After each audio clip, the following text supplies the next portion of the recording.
further ado, Gentle Giant.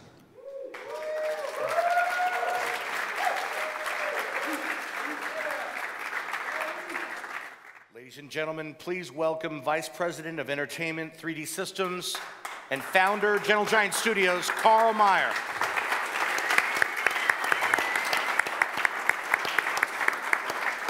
How you doing, everybody? It's great to be here. I'm Carl Meyer, Vice President of Entertainment at 3D Systems, and also the founder of Gentle Giant Studios in Burbank, California. I'd like to take a moment to thank Pixelogic for inventing an incredible tool, and more importantly, a culture of artists and creation. I'd also like to thank Noman for producing the next generation of cutting-edge artists and also supporting us for many years in providing very talented artists that have actually come and worked at Gentle Giant Studios. A little bit about Gentle Giant Studios, if you're not familiar with us. We specialize in creating 3D models. And we do 3D models for visual effects in movies, for video games, for toys, for theme park installations, and also a lot of fine art work. And we do this using a lot of different techniques, but going way back in time, we were an early adapter of digital technology. In fact, we're probably one of the first, if not the first company to use 3D scanning, 3D sculpting, and 3D printing and apply it to toys and consumer products. That led us to the acquisition of digital equipment and 3D scanners, which we then mobilized, that put us on set for movies and started collecting data that became the data set for creating the visual effects on movies like Star Wars and a lot of the Marvel movies, Harry Potter. Now, this is a great advantage for us because we had this real asset, this authenticity in the geometry that we were able to utilize and transfer into creating the toys and the action figures or the theme park experience. And it's a very powerful place to be. And I stumbled across it almost 20 years ago. As a matter of just trying to get through the approval process a little bit faster, because you go in for approvals and they look at what you've created and compare it to something else. And I just thought if I could capture that geometry and then control the size of what comes out physically, I would have some doors open, and that's exactly what happened. And when I first proved this out, I had an item scanned, and then I took it to 3D Systems in Valencia, California, which at that time was the only company that did 3D printing. So this was quite some time ago. And I've pretty much kind of come full circle, and now we are part of 3D Systems, and our abilities have expanded exponentially through all of the ability and power that we have now with 3D Systems. And on that note, I would like to introduce Scott Turner, my colleague from 3D Systems,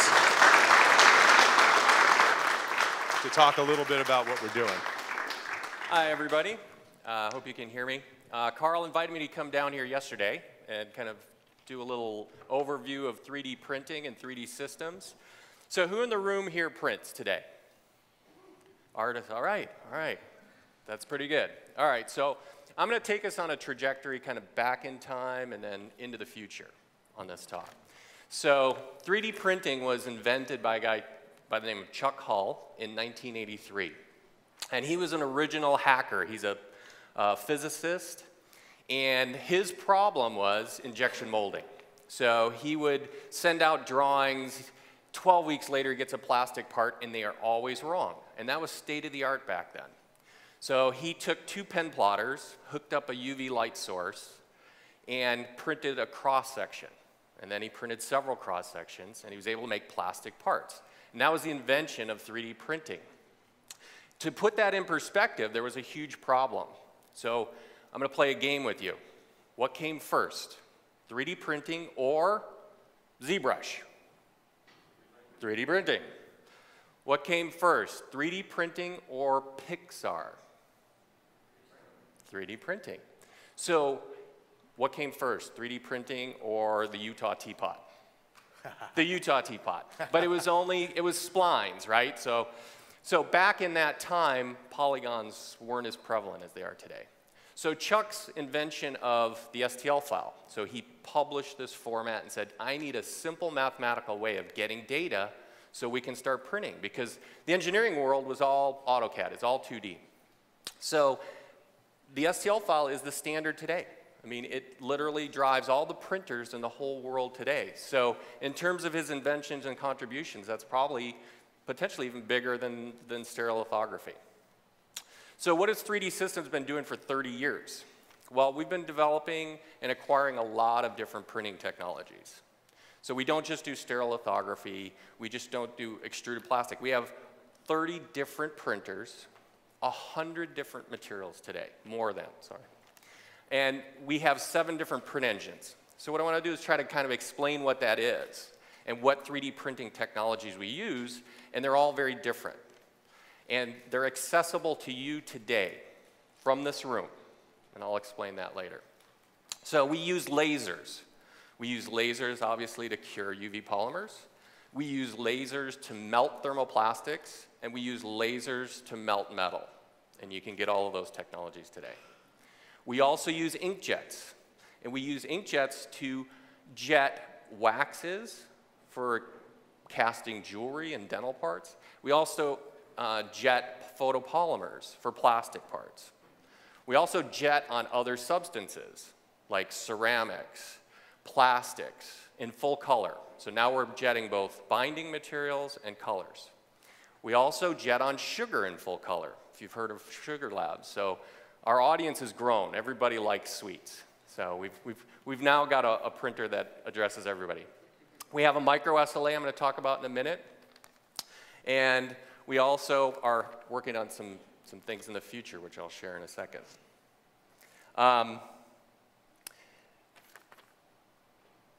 So let's talk about democratization. What are we doing to make this available to everybody here? Well, we've got a cube printer up here you're going to see in action a little later. It's $1,000 now.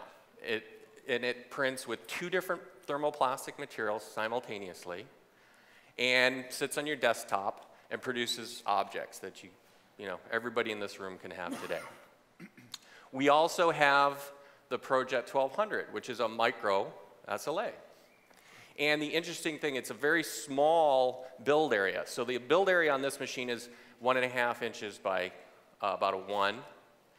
And it's got a 585 dot per inch resolution. But what we put in that is we've also added algorithms to blur those dots. And so we effectively get a 10-time multiplier on the resolution of that printer. So you're going to see some really amazing objects here that approach the beauty of the work you do on the screen. And we also make machines now in our printer line that are 1.5 meters, so 60 inches by 30 inches. So I mean, pretty much most of us would fit in that if we curled up. Carl, I don't know about you. And we offer that to everybody in this room.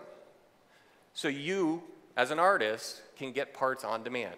So we have these machines up and running and available, and you can buy them from our Cubify site or our Quick Parts site. They show up in a FedEx box. So you have access to the same technology that the aerospace and automotive companies use today, and the studios, for that matter. Let's talk about the future, a little bit about the future. Paulie, do we have a video of a project? Absolutely, Scott. Great. Let's see what's coming.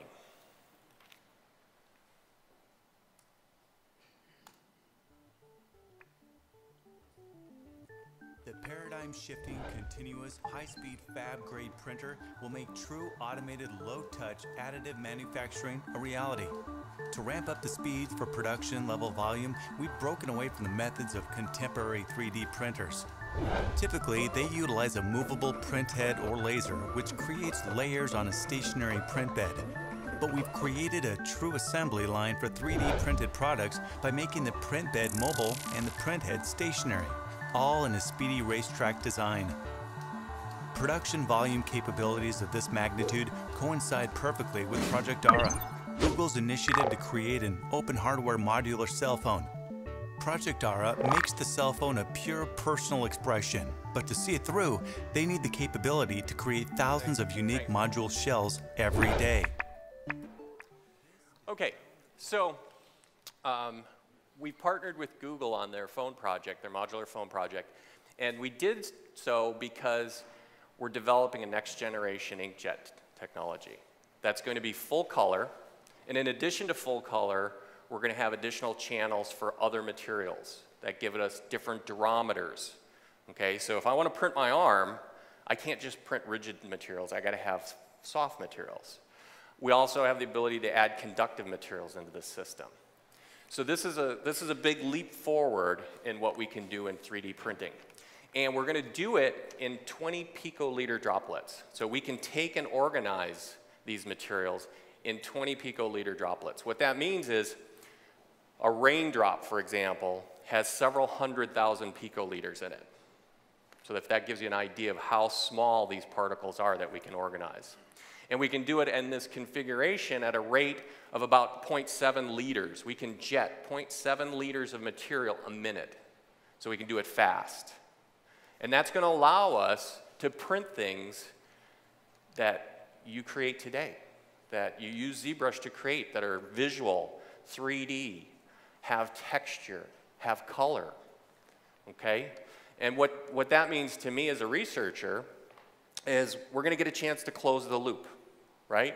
Visualization and digital output are going to become the same because we're going to be able to, you're going to be able to create, you're going to be able to colorize, you're going to be able to texture, you're going to be able to physically get it out, and then you're going to be able to rescan it, okay? So we have scanning technologies, which is why Gentle Giant is so important to 3D Systems and why we're so excited they're part of 3D Systems now, is we've got a group of extremely talented digital artists. They use state-of-the-art workflows in their process, and they have an amazing library of compelling content. Because without you and compelling content, there's no need to 3D print. And that's why I'm so happy to be here with you guys today. So I'll turn it over to these guys, and we'll answer some questions later. Thank you.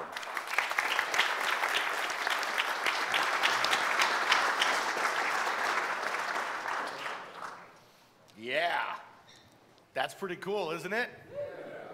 I want, awesome, right, thank you. Thanks, Jan. All right, so let's get our, we have to put up our super secret title card, Adam. Oh. Yeah. No, We're there's Carl, exposing our there's Scott, secret identities. There we are, yeah, that's us. See us? Right there. Hi, I'm Paulie Schreier. And I'm Adam Van Wickler. I'm Senior Director Creative at Gentle Giant Studios. And this is the Director of Creative. We're a team. We make things for people that need things made. Cool stuff. And we work with an amazing team of artists and technicians at Gentle Giant Studios. Some of which are here today. Yeah, hey, where's our staff? Raise your hands. That's right. Yeah. Thank you. You guys are awesome. So a little bit earlier, our founder, Carl Meyer, talked to you about, the early days of Gentle Giant. And, in the ancient times of sculpting, you were either working in stone or clay or mud or sticks, yeah. Right? And then things became a wax sculpting environment. And sculpting traditionally is awesome, but except when someone wants to change the size. Oh, I spent a month sculpting that. Now you want it 10% smaller. Oh, what do you do? One of the biggest strengths of ZBrush is, how easy it is to make changes. I mean, obvious things like making quick changes, symmetry. I mean, it's just obvious. You guys know this. You go to school for this. 10 years ago, if somebody would have told me that we'd be sculpting in an environment where we had 10 million polygons at work on a model, it would have been laughable, right? It was a fantasy. But Pixelogic ZBrush gives us the ability to do that plus. And the more polygons we have, the more detail we have. So, you know, in those times in the beginning of our company, when we were sculpting, you know, say Mickey Mouse for the Walt Disney Company, you know, Mickey Mouse, Disney's pretty serious about that character. They don't mess around. And when you can finally get a Mickey Mouse approved, it was a genius stroke to think, why don't we scan this thing? And that has set our company on a path that has led us to a 100% digital workflow at a sculpting studio. And that's, you know, somewhat unusual.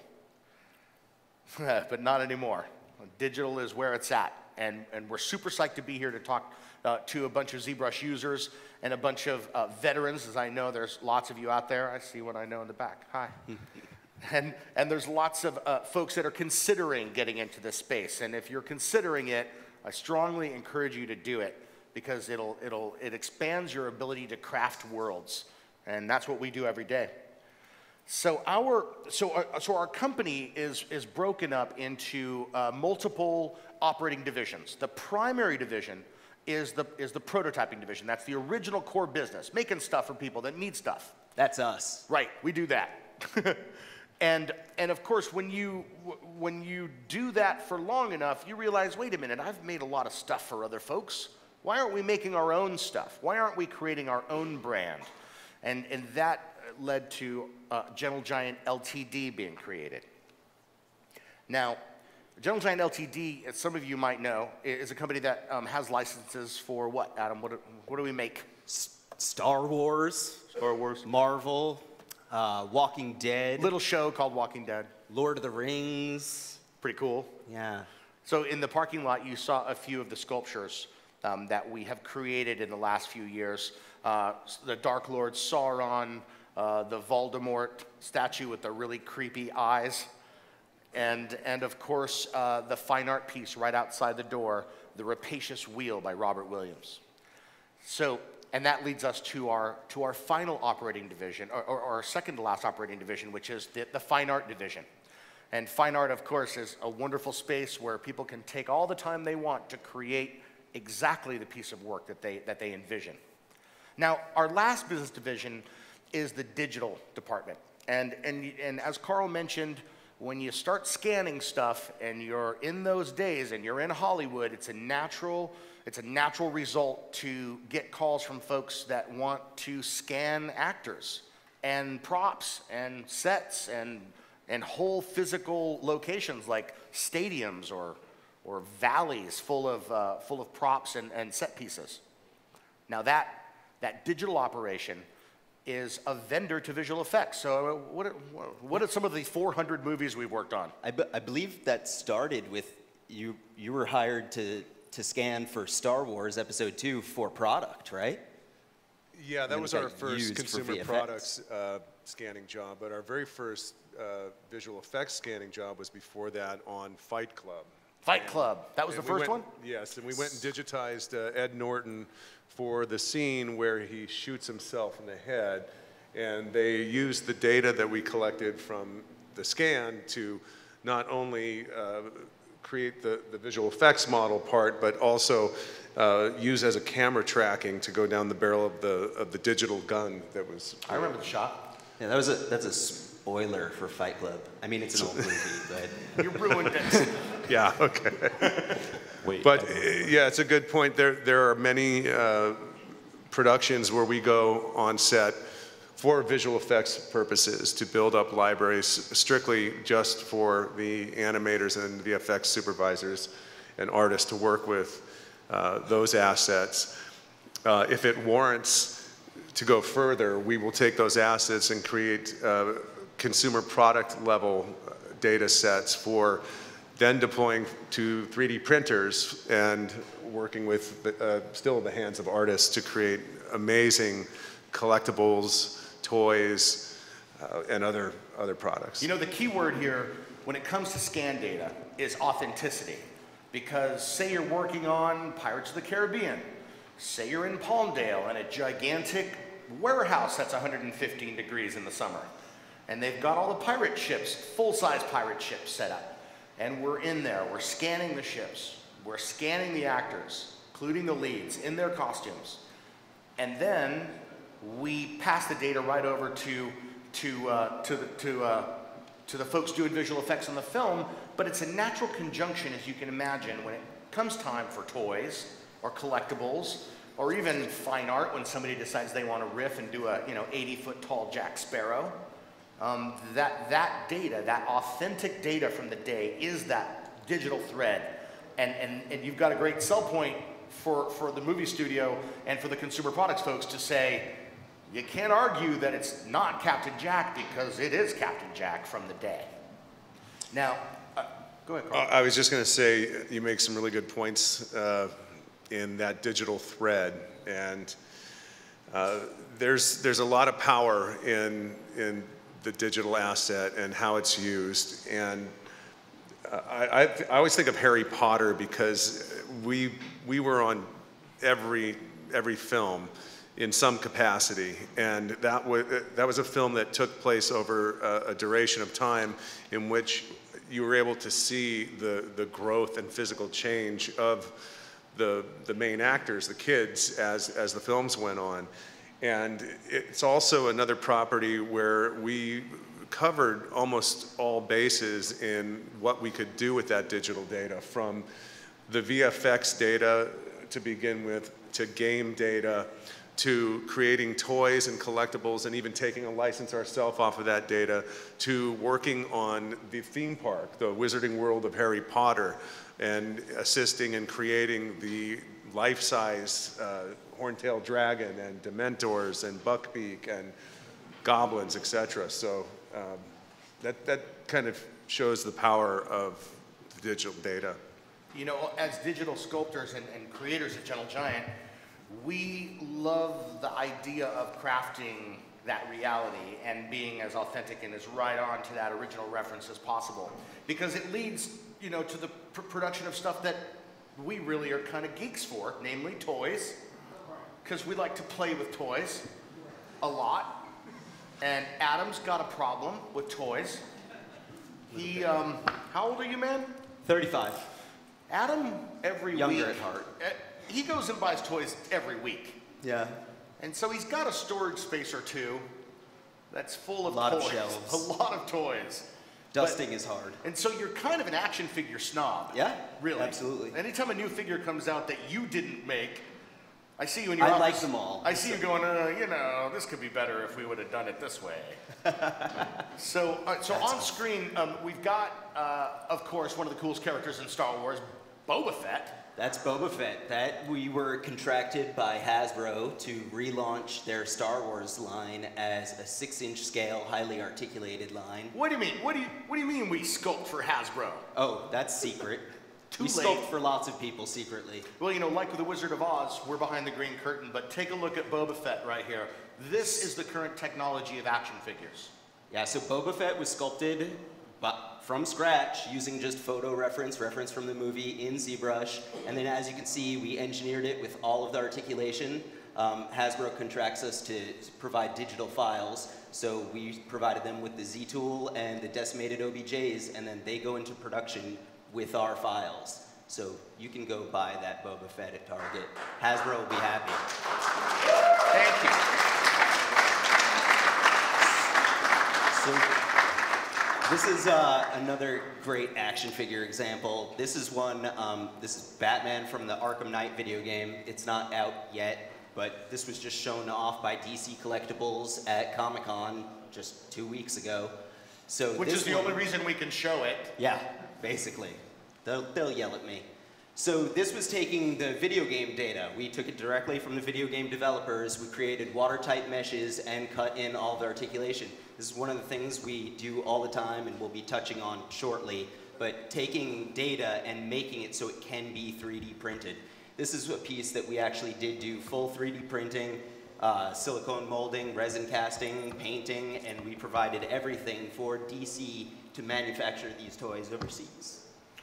So this is a really great point that Adam has hit on about the conversion of what some folks would call very low poly efficient models from a gaming environment and converting them into something that can be manipulated and qualifies for 3D printing. Now, I mean, what makes a model not qualify for 3D printing, bro? The magic word is having watertight meshes. That's basically it, and that's a matter of all of your meshes need to have 6 sides, or they need to penetrate with other pieces, and it needs to be a solid object. That second point is really important too. It's interdependence of geometry, particularly against the forces of mama gravity, right? If you're going to sculpt, if you've got a warrior character, and in the video game environment he's got armor, shoulders, or she's got armor, you can't just have that be a single polyplane. It might look great in the game, but if you try to print it, it'll barely exist in the 3D print, and then as soon as you clean the print, it'll just fall down. Yeah, you can do it, because everyone does. We deal with that data on a daily basis, but if you guys want to work for us, make watertight meshes. I would make a point of that, and I was watching some of the presentations yesterday, and some similar comments were said about what comes off a 3D printer versus what is on the screen. And we do have the luxury as artists at Gentle Giant to have 3D prints come off in real time as we work. And I think it's a tremendous advantage to be able to hold a physical form, no matter if you're working digitally or going into physical form, to have the ability to realize it in physical form and hold it in your hand at any step. And so, as I look out at everybody here, and I know this is streaming as well, everybody out there should have ZBrush, and everybody out there should have a 3D printer. And the direction that it's going in, and what we're offering here, there's no reason not to eventually. So, back to you. Why not today? Yeah, the studio atmosphere is great for all the artists, because everyone's giving each other tips, tricks, and they're able to talk to one another constantly. And then having the 3D printers there in-house, I mean, I have this guy in my office, and it's great for action figure parts. You guys will be able to come up and take a look at some of the pieces off of it. And that's the beauty of the community and the culture, like we have here at the Gnomon School as well. It's easy enough to learn independently on your own, off in your own room over the web, but interacting with people in reality is special.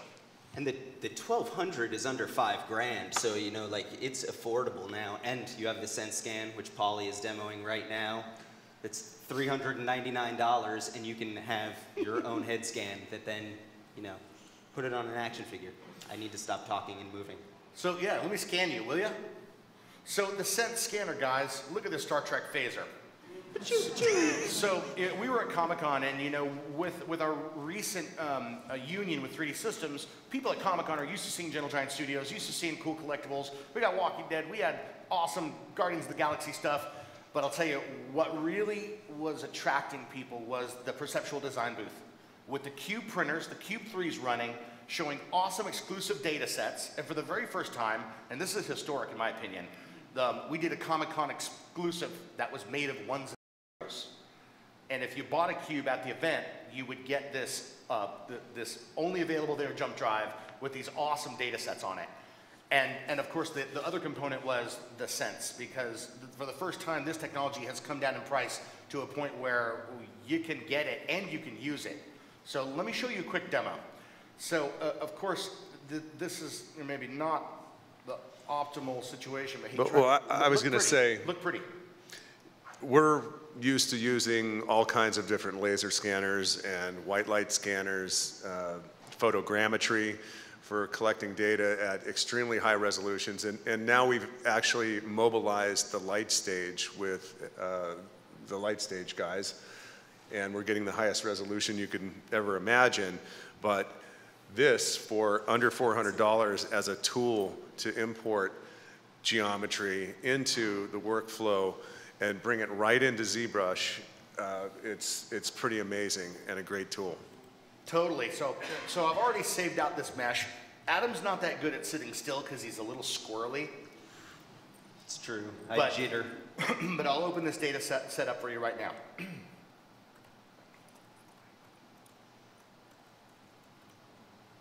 Hey, I have a question actually from Twitter if you want to take it while you're doing that. Hey, Twitterverse. Hey, I love that you guys pick on Adam. Adam, I feel for you.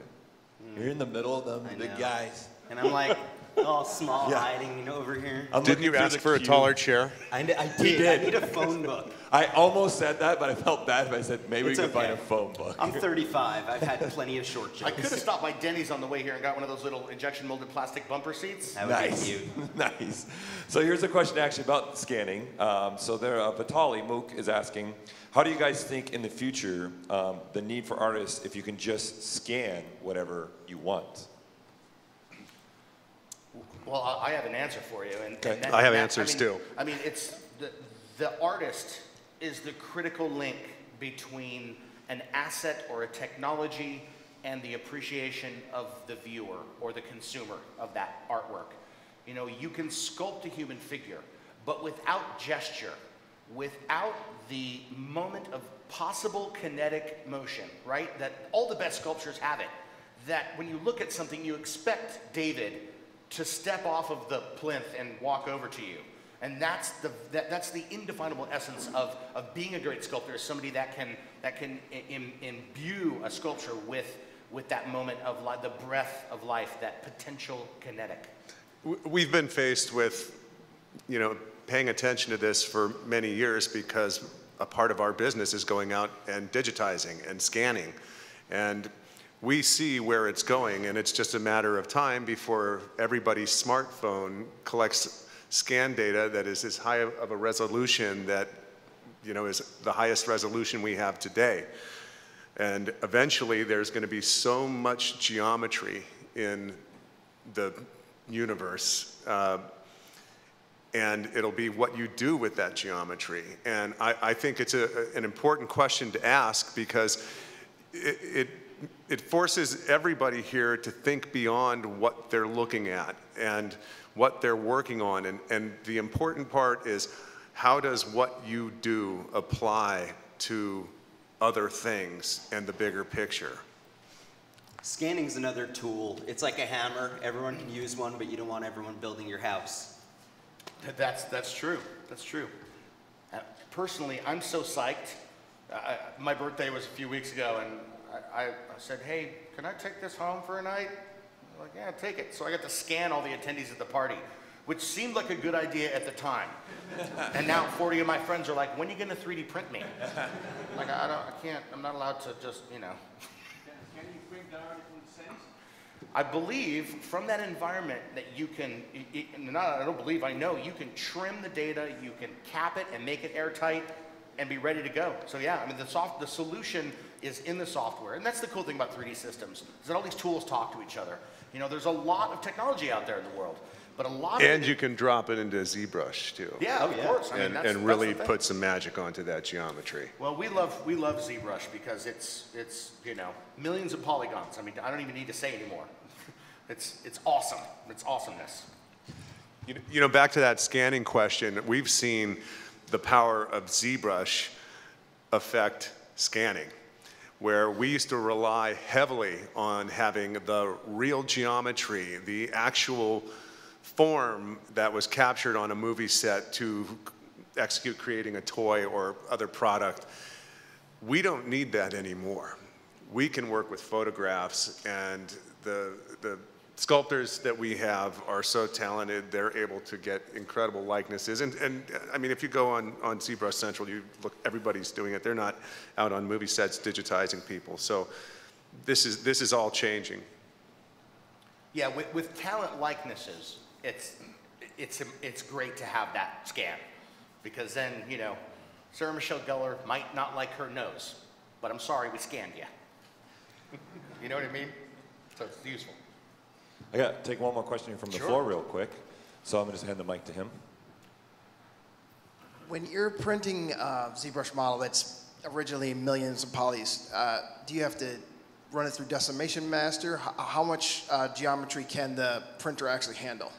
It depends on the printer, but we decimate. We occasionally will Dynamesh. We export OBJs, and then we transfer those to STLs. We also do further decimate. It really depends on the printer. Every printer has a different cap. You can check out 3DSystems.com, see all the different printers. They have material spec sheets you can download and see every printer can handle different stuff. We've got you know, from the micro SLA up to the 8000 that can do almost a 3-foot square SLA print. I mean, it's huge.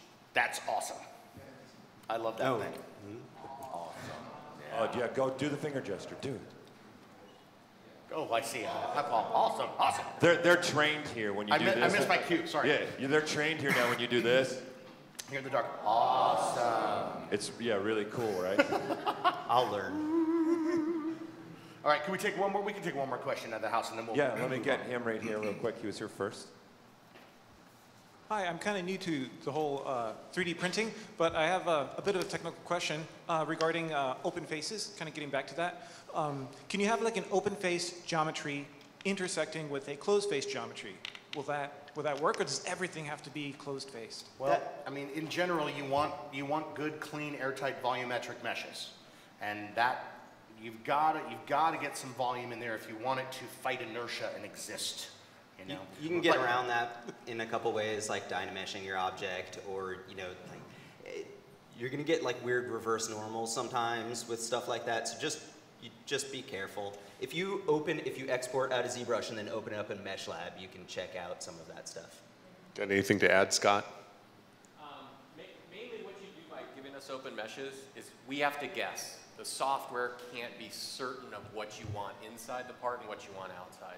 So when it really matters, don't let us guess. You know, you're the artist, and we want to do what you want. And that kind of goes back to your construction methodology.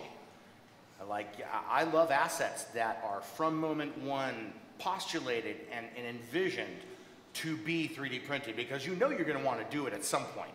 Even if it's for a mobile application or something that might be a low poly application, still doing, you know, a lot of times when, like, you know, say, you know, Blizzard, where they do these awesome full motion video films, basically, right? Huge CGI features as promo for their product, for their awesome products. And then there's another asset, that's the low res asset, and then there's the high res asset. I like beginning with a functional high res asset and then kind of working it into whatever comes downstream. That makes the most sense to me and is most portable. So when you guys walked in here today, you walked past that kind of scary looking sculpture right outside the door. So that's by Robert Williams. And he's an awesome artist. And you have doubtless seen his work in the past if you have ever owned the Guns N' Roses album, Appetite for Destruction. I'm not kidding, like he painted the cover. He painted the album cover, and this guy is royalty in the art world. He founded Juxtapose magazine. He is a contemporary of the Zap Comics Keep on Truckin' era, Crumb, and to this day continues to do amazing artwork. He's a partner of ours, and Carl, you've known him for years. Yes, I have. And he works a lot with Jim here, Jim McPherson, to realize his visions and his 2D into 3D.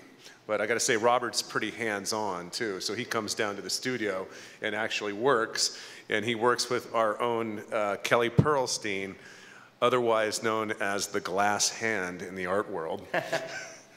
And here's a real time, right? That's real time?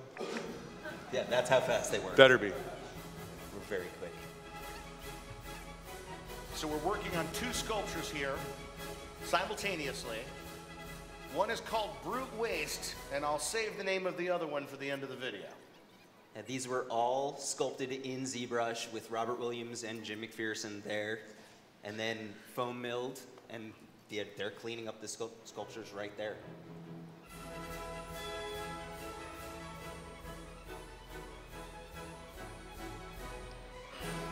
Feet tall, 9 feet tall.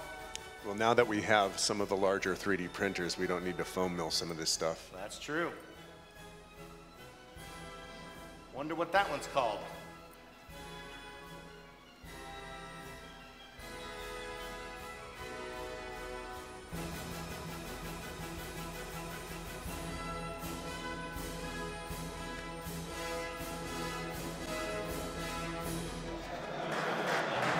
Robert Williams.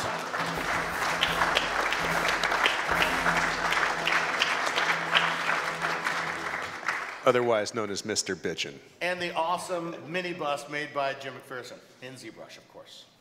So Robert is a no-nonsense fella. When I first met him, he suggested I could use more vegetables in my diet. So we're great pals now. He's a good guy. He doesn't pull any punches, that's for sure. So you know, this fine art stuff is a lot different than commercial art.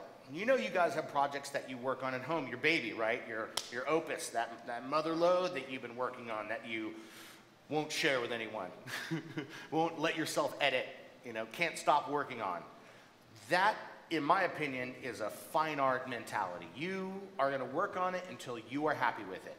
In stark contrast, my friends, to commercial art, where you got a guy like Adam standing over your shoulder going like, I need Batman in 3 days, right?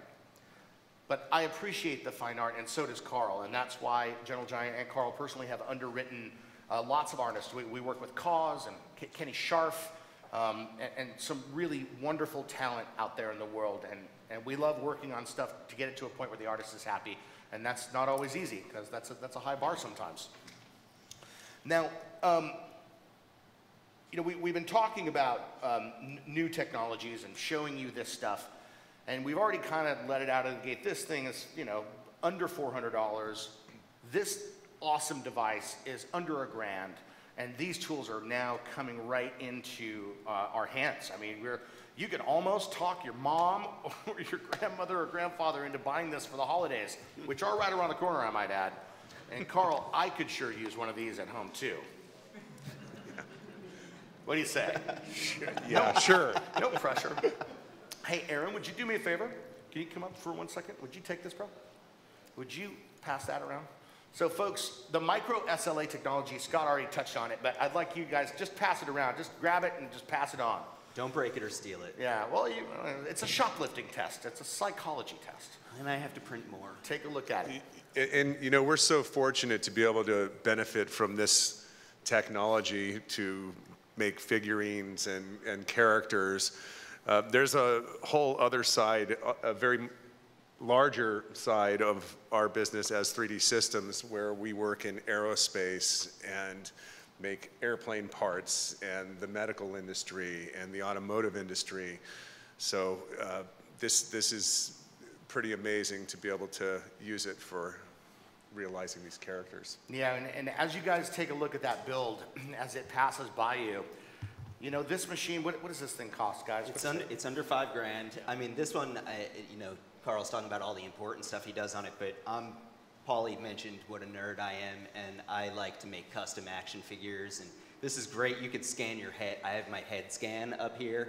You could print that out and pop it onto Boba Fett, so Boba Fett unmasked and be you, but it's really cool. It prints out amazing quality. It's professional quality. Yeah, it's a professional quality printer that's affordable to have at home. It sure is, and we're so psyched to be working with the R&D department at 3DSystems and Scott's team, because they bring stuff to us and we get to break it. We get to test it and mess with it and make it work, and then if we break it, we send it back, and they're kind enough to fix it.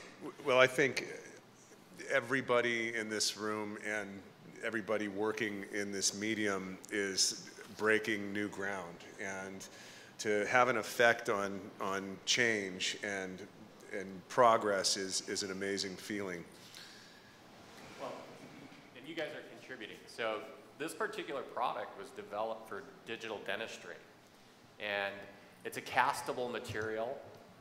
We did see it as also potentially a jewelry product, but as soon as Adam got his hands on it, he was like, I'm building figures. And what you don't see here today is based on his input to us and closing that loop, we created a gray material. So he basically gets, you know, as painted version, so he can visualize all the surface textures and stuff. Oh, cool. I wasn't sure if I was allowed to tell them about that. But yeah, you see here, this is the VisiJet Green, which is a translucent material, and we worked directly with Scott's team to develop a gray material, so it's opaque. You can see all the surface detail way easier. It matches the Gentle Giant wax, which looks a lot like our digital renders as well. So it's really great. You can see every bit of detail that you put into the model, and the surface quality is beautiful. An opaque material allows you to have the light stop right there at the surface so you can see what the heck's going on, right? I mean, we all want that. I mean, these look cool, but it is sometimes difficult to kind of eyeball and see what exactly is happening on the surface. They look like delicious Jolly Ranchers or something. Hey, let me test it. I don't eat it. Is this your head? Nice. You need to buy our chef jet for the edible side. Holiday candy now. There you go. You got holiday candy. You want an Atom for the holidays. Here you go. That's good. Our colleagues at Sugar Labs recently made a bunch of sugar stormtrooper heads. And they were really cool, and people were kind of like, you know, eating them, but it was so great. But if you got it wet, it would just turn into sugar. And so the moment water hit it, it was like, and you're like, oh, my stormtrooper. Water? Water. Okay. Yeah. All right. Or vodka. Alcoholic right. water. Yeah. So folks, you know, this new tech is really driving this media revolution where all assets are cross-leveraged, right? That originally conceived movie character becomes fodder for the interactive department to make the game, becomes an asset in the feature, becomes a tool for marketing, and becomes consumer products later. And then if something is ridiculously popular, in 50 years, it'll become a bronze statue in Central Park. And so your skills and your forethought really drive that cross-platform utilization of data. And so, you know, Adam and I, you know, Gentle Giant has hired so many people that have come out of this awesome Nomon School of Visual Effects. And a lot of them are still on our team, and we're super psyched to have them. And hiring more. And we want more, yeah. So, you know, Adam and I are I have business cards right up here if you guys want to come grab some. If you'd like to show us portfolios, we're totally psyched on seeing them. I believe everybody here and that's watching out there that is a digital artist is part of a creative revolution, a geometry revolution, a industrial revolution, because all of this geometry with the tools that are available now become part of industry. And one thing that I'm really passionate about is localized additive manufacturing that Scott touched on earlier. This is huge, and I think eventually is going to be mandatory for the survival of the Earth, the way that we're poisoning the planet, manufacturing so many different things. And what additive manufacturing means to me, it means no tooling, no shipping and burning fossil fuels. It means no inventory and storage, and when that stuff doesn't sell, no landfill. This is tremendous. This is what needs to happen.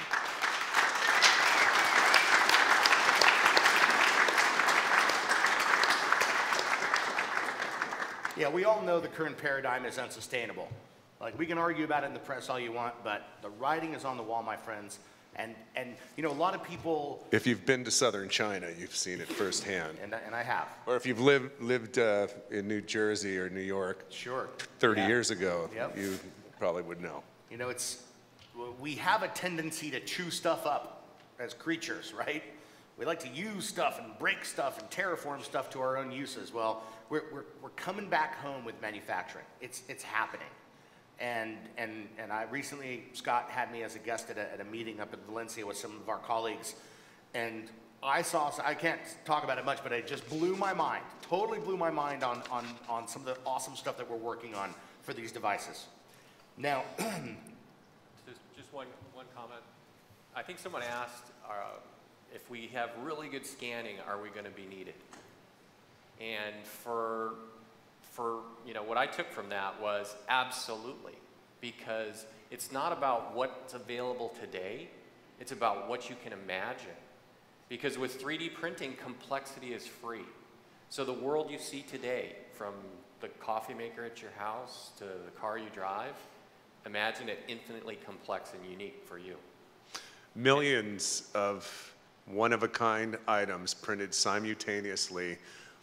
Anatomy, complexity free of charge. Anatomy matters, right? There's a reason people like, you know, tailored suits, right? Everything can be tailored now because we can get your anatomy into the computer, and then you can create unique, beautiful objects that fit perfectly. And so, sorry, no worries. Pauline. No worries. You know, this, we've been talking a lot about entertainment. Entertainment, you know, Batman, Star Wars, super cool. But there are moments in our professional lives when we get to touch things that are truly historic. And it makes us quiet sometimes to work on some projects. And let me show you a case study of one.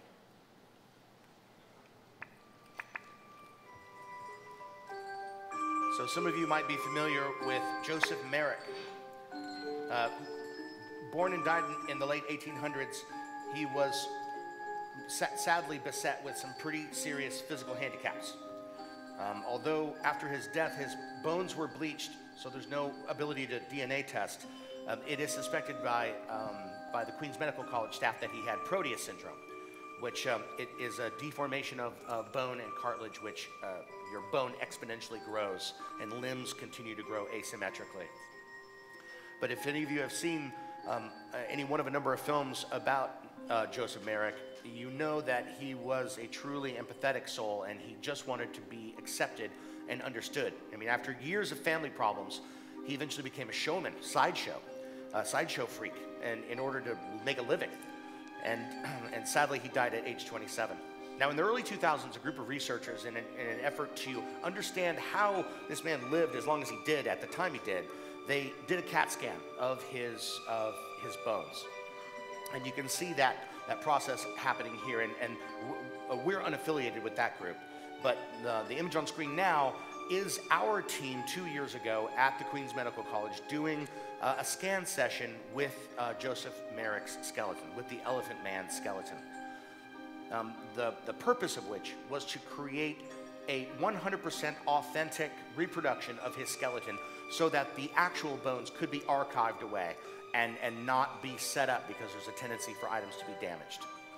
So with the laser scan and the use of Pixelogic ZBrush, we were able to slowly over the course of a couple of months, with the help of Jim McPherson, one of our digital artists, to work on creating a perfect replica of Merrick's skeleton. With the help of 3D printing. Yeah, and at the end we used 3DSystems large format machine to print it because we didn't want stuff cut up. We wanted all of the material to come out in one shot.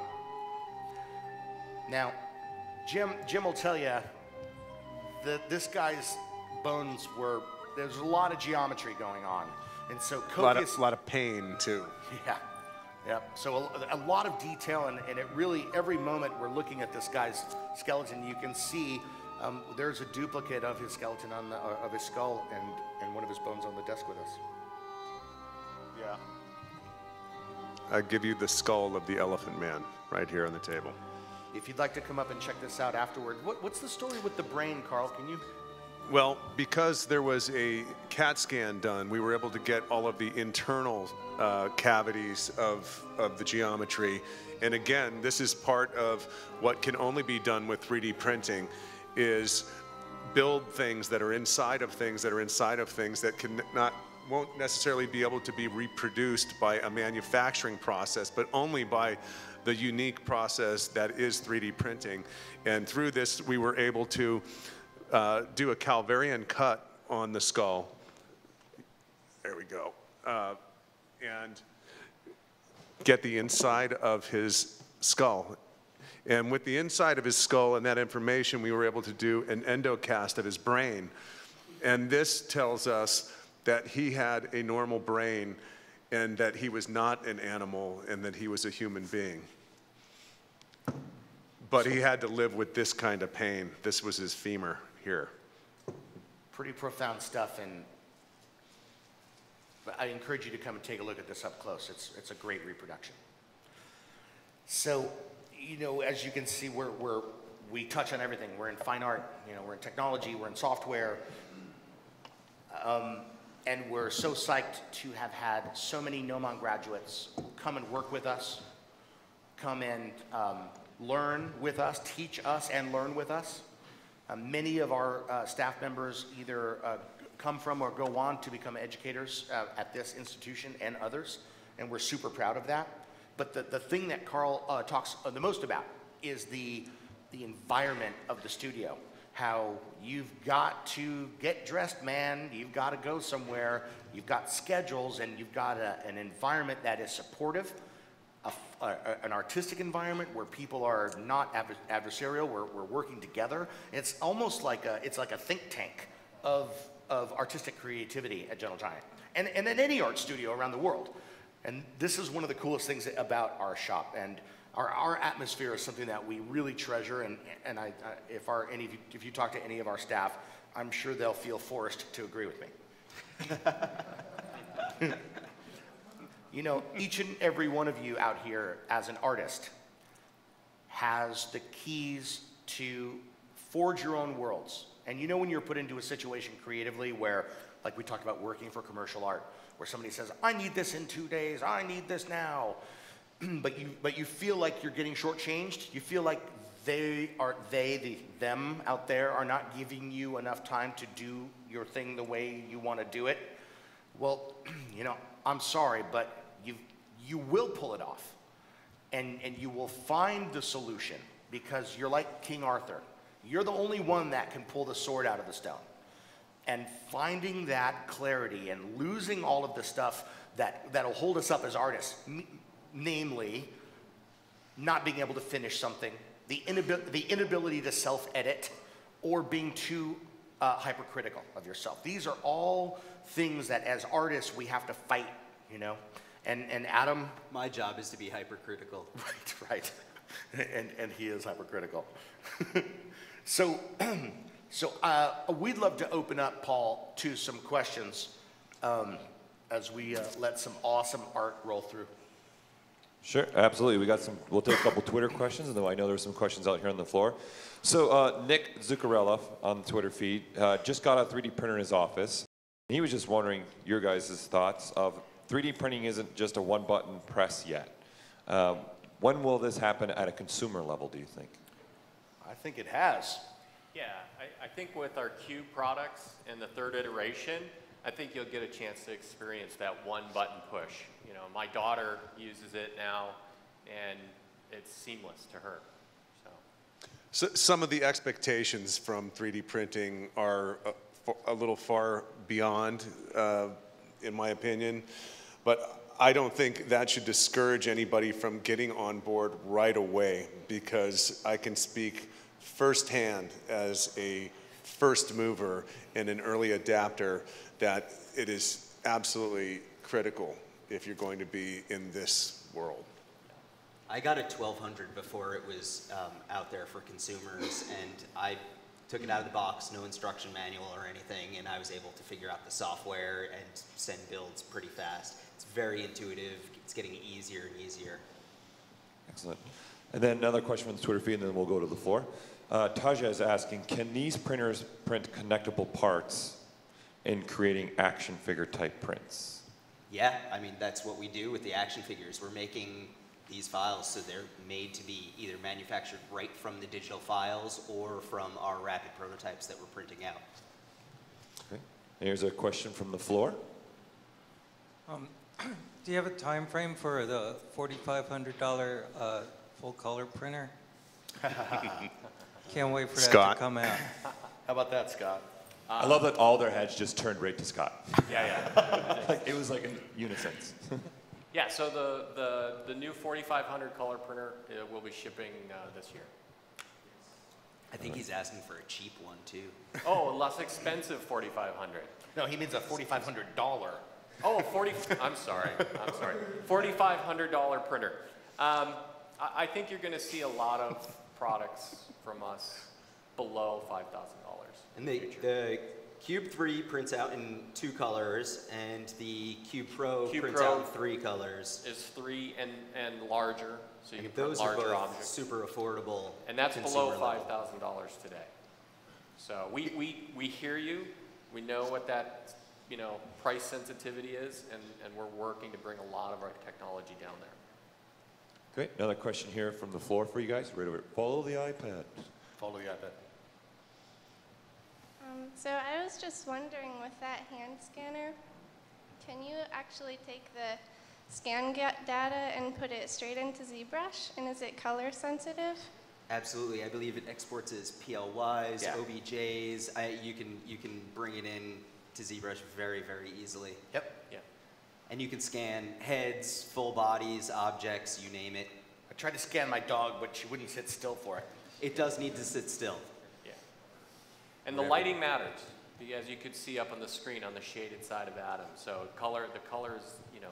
I have a shady side. On the shady side of Adam. The dark side. So you got another question here from the floor. When you guys cast these parts on this printer, can they make basically snaps in the parts so that when the parts go together, they'll snap together when it's made in a urethane or a PVC, but they can't snap together when they're cast because they're hard and rigid, but they can be designed to be snapped in later.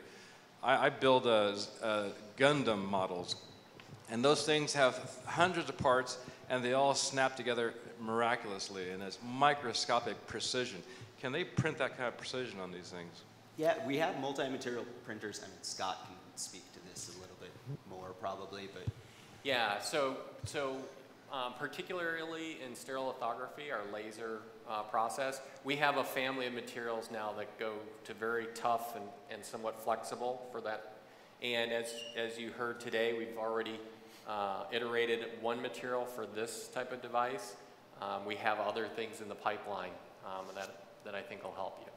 Every part is unique. You know, you yourself as a mech builder know that, you know, durometer is important, right? The degree of flex of this material. So in some cases, for some types of jointing, you want a little bit of flex, and in others, you want some more rigidity. Well, the SLA definitely will give you the rigidity. If you're smart about how you construct your models and you're mindful of what this material is, you can get some amazing results. For sure, because we're doing it every day at Gentle Giant. This machine, the Project 1200, is in our pipeline right now, and we're making parts for action figures with it. Excellent. Over here in the middle. Question for Twitter, and then we'll take another question from the audience here. Iverson Designs asking, any suggested resources for learning toy figure design? Come work for me. Adam's the resource. So it was over here. All right. And here's another question from the floor.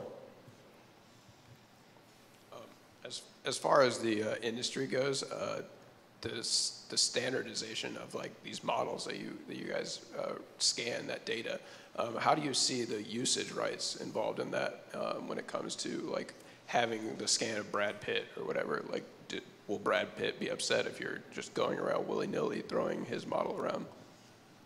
Yeah. I think Brad Pitt will be upset, and you will open yourself up to a cease and desist, and you know it's a game of whack-a-mole for licensors when it comes to trying to control 3D assets at this time, and this is new territory. So a lot of them are just sitting back and kind of watching and wondering, but there's all kinds of different levels of what's put out there. And some things warrant policing, other things I think can't be. When we're working on creating a digital double, a smart model for visual effects, that's something that is a lot more sensitive than, say, somebody's interpretation of a person or a portrait of somebody. As a studio working on films and digitizing actors and other people's IP, we have a responsibility to protect and maintain that integrity and property rights. Yeah, ethics play a huge part in the answer to this question. Because we commonly get approached by third parties who want to make a thing, but after only a little bit of vetting, we realize that they're not licensed. They're not an authorized producer of the item.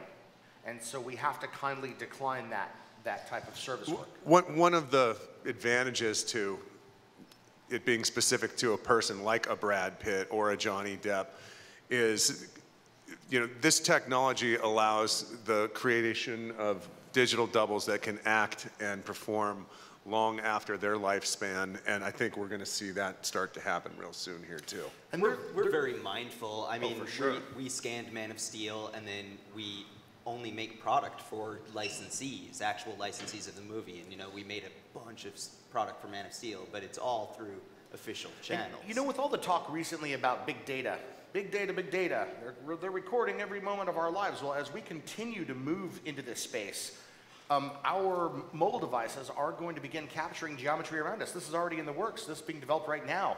Well, the iSense does.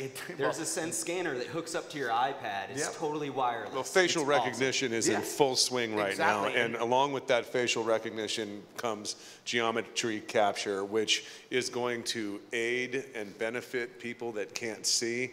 It's going to build cities and solve hunger issues. It's endless when you start getting into it. And if you imagine the volume of data in the future that's going to be captured by every one of us individually, and our children, but more particularly, as this continues to mature, what we're really recording is the human experience, is not just a moment in time as we're working on here, but a lifetime experience in a virtual sense. So really when we talk about, oh, the digital data rights, well, who owns the rights to the shore? The actors, that's one thing. But really where my mind is at is about the totality of the data that's going to be captured. About in 50 years, if I'm lucky enough to live that long, when I'm gone, I would love my children or Adam's children to be able to experience a part of my life from the first person. And really, I mean, this is Matrix stuff. This is really, it's going to reach a point where our worlds are going to reintegrate. They're going to intertwine back again. Reality and virtual are coming back as massive amounts of data are captured. Any other? So, Paulie? Yeah. That release you had me sign at the party for my head scan, what did that mean? I will not let myself be head scanned. And there's one reason, because I work at a shop with 3D printers. You go on vacation, you come back, and suddenly your head's on a Barbie doll and you're in a dress. There are a couple of those of me around the studio. Yeah, but you put them there. So you guys, you know, artists are the heart and soul of Gentle Giant Studios, and we're so proud to be a part of 3DSystems because we are now the entertainment arm of them. But without our team, we would really be sitting in a room trying to figure out how to get a lot of projects done. And so briefly, we'd like to say a huge thank you to Mr. George Georgie, Sean Kim, Josh Iwanski, Rodrigo Carrasco, Eddie Mosqueda, Jim McPherson, Renee Aldrete, Peter Straub, Matt Zelli, Travis. I'm sorry, I was pointing out Peter Straub. He's here. Travis Rindall, Aaron McNaught, who's also here. Yeah, buddy. And you know, over the years, we've had some amazing artists that have joined us and then moved on to pursue other awesome positions out in the world, and those include William Harbottle, Brandon Lawless and Heather Lawless, Maddie Spencer, Brian Wynia, Mark DeDecker, and little Kyle Mulqueen. Tiny little Kyle Mulqueen. Thanks, guys. You're probably leaving some out.